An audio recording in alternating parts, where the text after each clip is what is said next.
Hola, voy a hablar de una cuestión que me gustaría dejar más o menos clara, al menos cuál es la forma en que yo percibo como psicólogo, como analista junguiano, cómo percibo una serie de temas. Me gustaría comentar sobre homosexualidad, sobre TOC de contenido homosexual y sobre las llamadas terapias de conversión. Vamos, en primer lugar, la homosexualidad, como ya he dicho en artículos, en otros vídeos, forma parte de la condición humana. Es decir, no es un aspecto de debilidad ni de problemas traumáticos. Hay una parte de la población en cualquier país, en cualquier cultura y en cualquier época histórica que es homosexual y hay una parte que es bisexual. Igual que hay personas que miden más de 1,90 m o son pelirrojos o tienen el color de los ojos marrones o azules. Es decir, es una condición. Y si tuviéramos que explicar de dónde viene esa condición, por favor, salgamos de las ideas del trauma o de un exceso de apego con la figura materna, falta de padre. Es una condición que podríamos llamar sociobiológica. Todas las sociedades tienen un porcentaje de individuos, es decir, que tienen una orientación sexual diferente a la puramente heterosexual. Ante esto, cualquier sociedad evolucionada tiene que respetarlo. Vamos a ver, yo no quiero decir porque cada sociedad tiene que regularse como quiera, es decir, de una manera más conservadora, más progresista. La legislación la deciden los ciudadanos de los países. Pero lo que es completamente injusto es que no haya respeto a las minorías, sean las minorías del tipo que sean.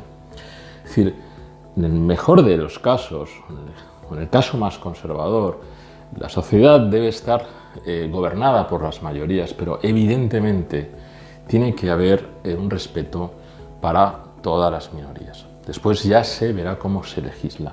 Y el respeto quiere decir una integración de la persona en la vida comunitaria, en la vida laboral, absolutamente normalizada. Esto que sirve para la sociedad sirve para las familias. Y ahí es donde me gustaría hablar de la tan manida terapia de conversión.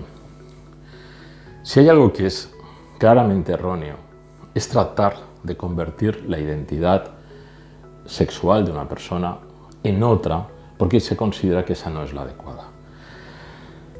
Eso puede llevar a la persona a situaciones de alto nivel de estrés, puede llevar a la persona a situaciones de neurosis, ideaciones suicidas, a veces llevando o intentándolo llevar a cabo. Hay que ser muy cuidadoso porque estamos hablando de una identidad, de una condición, no una opción.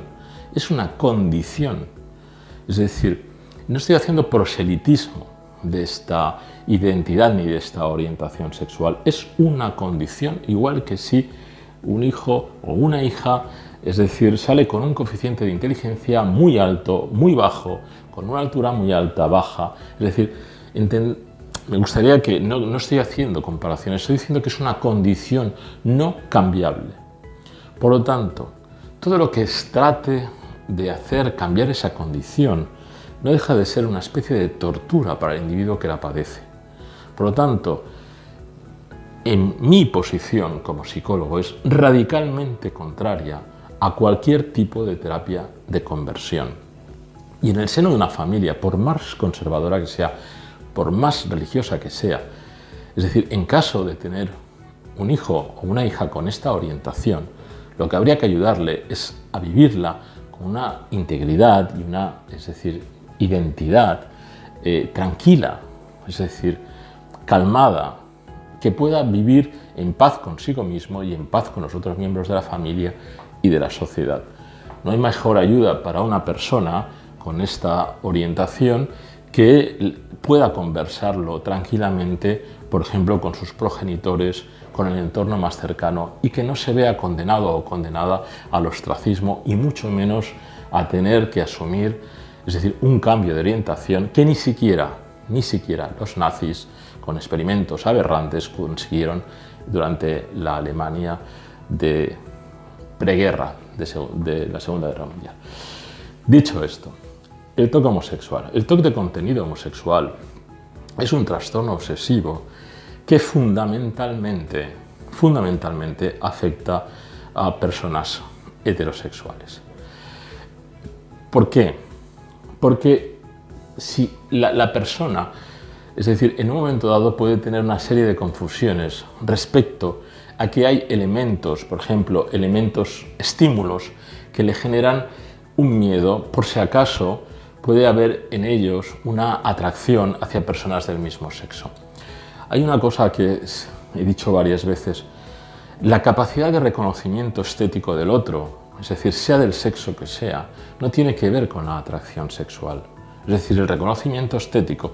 Todos somos capaces de percibir o de captar la belleza de un ser humano, igual que la podemos captar de un paisaje, de una obra de arte.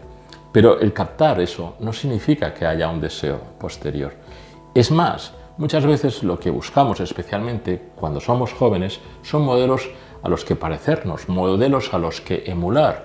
De ahí que tantos jóvenes, varones o mujeres, es decir, busquen, por ejemplo, en determinado tipo de revistas donde se habla de cómo se define el cuerpo a nivel muscular o cómo se está más atractivo o atractiva, ejemplos del mismo sexo, ¿de acuerdo?